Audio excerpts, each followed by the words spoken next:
Welcome back. You're still watching the Afia Morning Show live from Enugu, Nigeria. I'm Natalie once again, and this is saying good morning to you from wherever you're joining. If you're just waking up, you're rather late, but not too late, because now we're discussing the Igbo Global Icon Awards. And today we'll be taking a really salient subject, and that is the role of the media, the role of the mass media, the role of social media, anything media. How can we help to bring the, shall we say, let's actually say it correctly, the echo of Igbo greatness to the fore?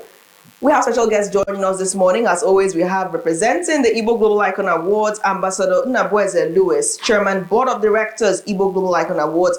And because we're discussing the media, we're also joined by Comrade Obinna Ogbuka, who is the Chairman, Nigerian Union of Journalists, NUJ, Enugu Council. Thank you for joining us. Thank you so much. Good morning, guys. Welcome. Good morning. Thank you. So as always, you know how we always start, Ambassador Lewis, and updates, because plans can change, things can change. We hear ICC today, we hear Amadio tomorrow. So could you just break it down? What's been the update since our last interaction last week? Well, considering people that will be present at the award, Okay. It has been subjected to Amadio, because we can't bring in icons and legends. They will sit like this for like hours. They can't stay like that for like hours, due to the settings of the ICC. So that's why Amadio has been the perfect place. So But the Bar Association seems to be enjoying the ICC.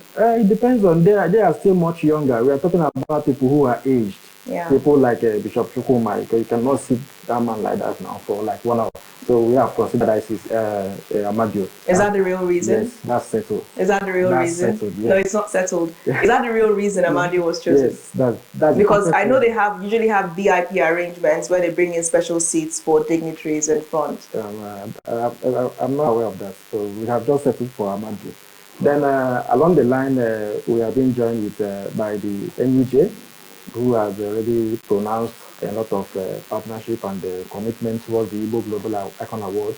And also, a National Museum is coming on board, because when you're talking about Igbo, you need to see the old artifacts of Igbo origin. Those things that normally pronounce this is Igbo people. Those artifacts that once you see them, you know that this is Igbo people. So National Museum is also coming in, and by Friday we're paying them courtesy visit to see what they're bringing on board come that day, 23rd of November. All right, Comrade Ogbuka, let's come to you now. It's so great to have you. I'm really thrilled to have you on set. But now we're talking about media as the echo of Igbo greatness. Now, when events happen, they could happen in isolation, or they could happen before a large, anonymous, heterogeneous crowd. And that is what the media provides. Could you walk us through what the role of the media is and what it should be at the Igbo Global Icon Awards? First of all, let me use this opportunity to commend people that are planning to put this thing together.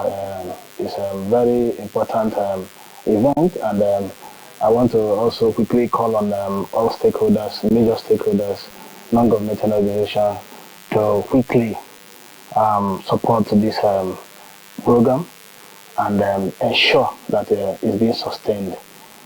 It's a wonderful one because if you look at the benefit, the immediate and the kind of long-term benefit of this program, you know that it's worth sustaining. So having said that, as a media practitioner, a journalist, let me start by saying that we are not really doing enough in terms of doing what we're supposed to do in terms of celebrating the rich cultural heritage of the Igbos. The foreign language of kind of taking over some of the practice, and they find out that enough airtime are not being given to Igbo language and Igbo programs and coverage. So it's a very big issue, and since I came on board a few months ago, it's part of my agenda to see how we can partner people like this and the organization like this to see how we can begin to talk to our people, journalists, to wake up and begin to look at some of those issues that will help to project and promote the rich cultural heritage of the Igbo. We have, what we miss it, and I think the media can be at the middle to bring us back. Look at what is happening in society today in Igbo land. Where are those residents that the Igbos are known for? Those things that made Igbo people, they say they are capable of living anywhere in the world. That's true. And they can survive. So where are those things? So where do we get the disconnected? So that is where the media can now come in.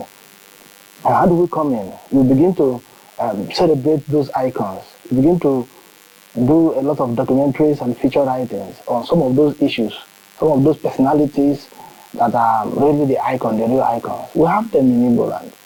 If you come to the education sector in the whole country, wherever you are, some of us have lived in the north, and served in the south, and maybe see other place. It remains the same. Chinua Achebe remains Chinua Achebe wherever you go to in the world. Okonji goes Okonji one and them. You see, those men, those people are being forgotten. The youth of these days doesn't know them. They don't know what they stood for and what they do for what they represent, or what they, in fact, the blessings or the reputation they brought to Igbo nation and the greatness. So I think I am saying regrettably that the media have not been doing enough, but maybe some of this kind of program will be a clarion call for them to wake up to some of these. How many newspapers that are being written today in our own language?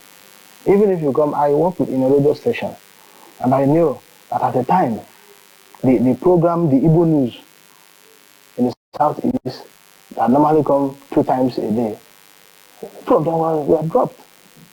So imagine a station in Igbo land, we don't have Igbo segments. So where are we going to? So apart from one that I maybe because of a television station, I may not mention, but I think it's only one radio station that is purely Igbo now, down there at Ogbuka. Right. Would you go ahead? Well, that's why Afia TV is here to project and propel, the Igbo nation, our culture, and the brilliance and all. But Ambassador, let me ask you this question, right? What makes one an Igbo global icon? Is it wealth, a life well lived, or fragments of achievements? What actually connotes that this award, and how do you identify the individuals you want to honor, to propel, as he stated, to these younger generation, set as an example, as an icon, as an influence? Okay, you made mention of fragrance. I use the language ingredients. Ingredients is what we are looking at. Because once we are a resilient human being, and you are a focused human being, you must get to your designated post. You understand? So we look at their lifestyle when they are starting their life from the age of 5, 6, 7, 8 upwards. The kind of education they went to, the kind of things they engage themselves to, and the ups and downs in life, because you must get rejected. The rejection must be there. If you are a well-resilient person, you must get rejected. So the persistence in them to climb again when they are being pushed down. Just like a Peace Mass Transit was telling me that no bank gave him loan. He came back to Enugu with 260,000. And that's made him who he is. Have you been rejected in any capacity in your quest to organize this milestone event? Have you faced any rejection? Because you seem to stress it a lot in your address. Wait, are you talking to me in particular? You in particular. My rejection is 130,000. And I'm still climbing. And I'm still flying. At a time, the rejection will come with wings, with heavy blows and with heavy-duty artillery. They will clamp you down. But the resilience in you, the spirit in you, if you know where you are going, if you know what you are doing, none of them can keep you down. In the Bible, they normally say 10,000 beside me, 10,000 beside. Even if there are 100,000, they can't stop me in particular, because even after this Igbo Global Icon Award, another one is coming up next year. That we are taking Igbos around the world. That's fantastic. All right, so let's focus on what's happening this year, come November 23rd. I'd like to come back to you now, Comrade. How well would the journalists, the Nigerian Union of Journalists, be represented at the November 23rd Igbo Global Icon Awards? Fully. Thank God that the partnership has commenced, and we saw what his putting on board what he's planning, and my administration, we are going to key into that. That day, we are assuring him that, in fact, all the journalists in Enugu will be there, and we are not going to be there just to witness. We are going to be there to, what is happening, the online, the TV, the newspapers.